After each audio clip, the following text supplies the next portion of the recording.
I have always believed it is in the best interest of both the employer and the employee to make their work relationship last as long as possible. One of the keys in making a work relationship last is finding the appropriate balance between the needs of the employer and the employee. Join me today on Work Culture IQ as we explore how to find this balance.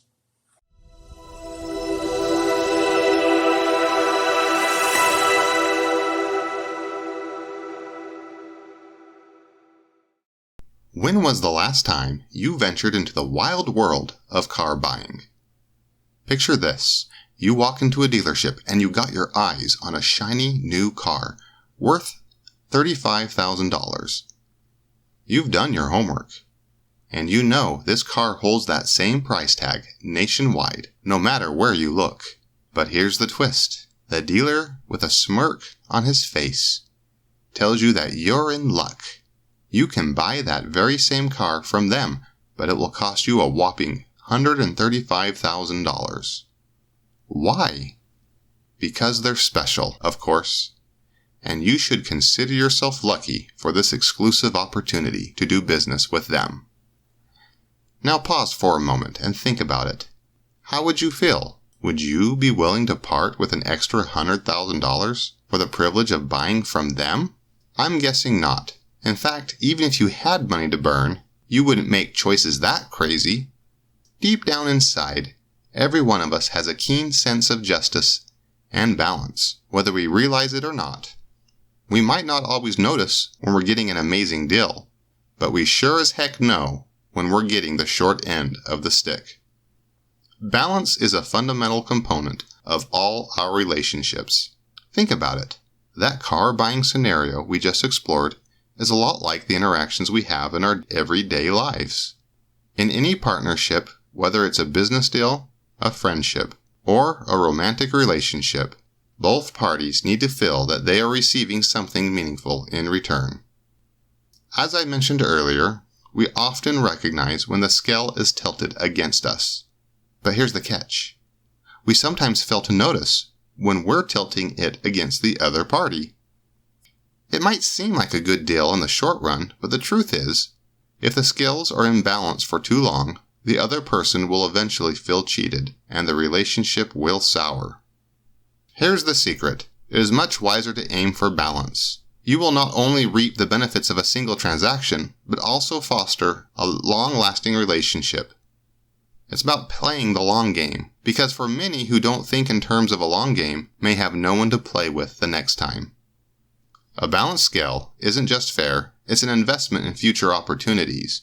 It's about building trust, maintaining partnerships, and ultimately realizing more profits over a lifetime, rather than seeking quick gains at the expense of others.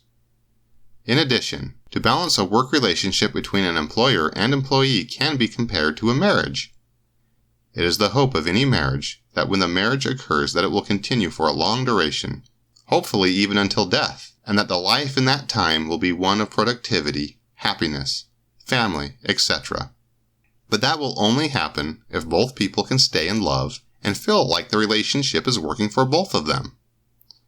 Sometimes people get into a marriage because of desperation, but that should be avoided, as that would only create an unbalanced, loveless marriage, which can be worse than no marriage at all.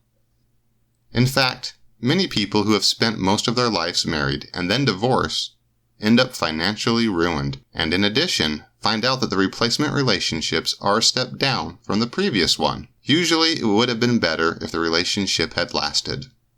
Let's look at how this balance looks in a romantic relationship, and then we will see the analogy to the work relationship. First of all, generally there needs to be some mutual attraction between the man and the woman. Just as Thumbelina is forced to marry the mole, one would think that this was a great deal for the mole. But in reality it wasn't, as the affection is unable to be returned to the mole, which is an important part of a relationship. In addition, in a relationship, it is not a good deal when one contributes all of the financial resources and also does all of the household chores, while the other only watches football games or goes out and plays with their friends.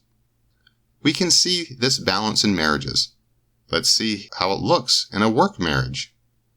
In both personal relationships and professional contexts, mutual attraction plays a crucial role. Professionally, this attraction hinges on confidence in the employee's skills and trust in an employer's ability to provide financial stability, job security, and opportunities for career advancement.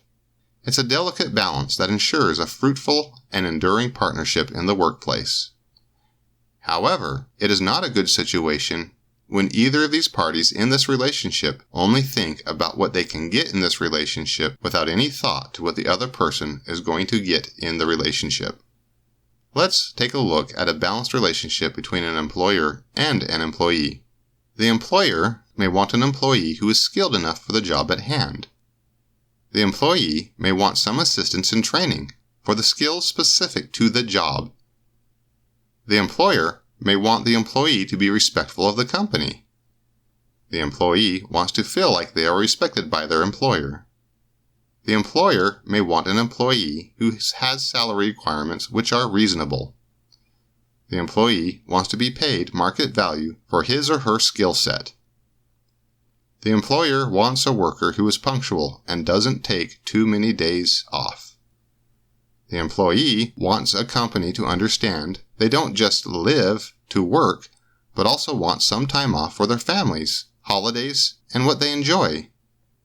The employer wants the employee to be trustworthy. The employee wants to be trusted and not micromanaged in every detail.